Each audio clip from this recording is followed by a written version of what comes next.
In this video, we're going to talk about terrain choice, the different types of terrain, how we use them, and which ones we use in our programs.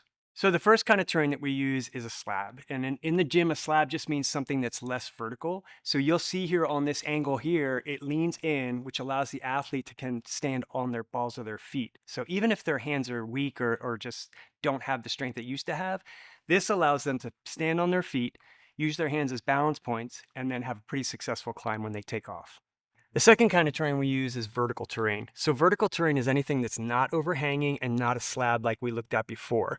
Why we put them on here is they're going to use their arms a little bit more to hold on. The weight is still in their feet, but here they're actually able to pull with their hands a little bit more because of this style of terrain. The third kind of terrain we move to after the vertical area is something that's gently overhanging.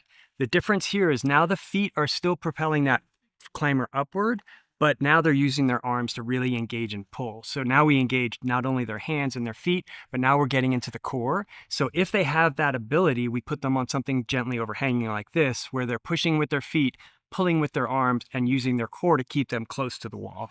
The last kind of terrain we use, and we don't use it very often, is just something very steep like this. It requires a lot of upper body strength, so they need to be able to hold the holds and actually pull on them. And then it requires some core as well, so that they can stay close to the wall. If you're the climber, you want to kind of pick the terrain that's going to suit you best. But I would say start with the slab and then move into vertical terrain as you feel comfortable.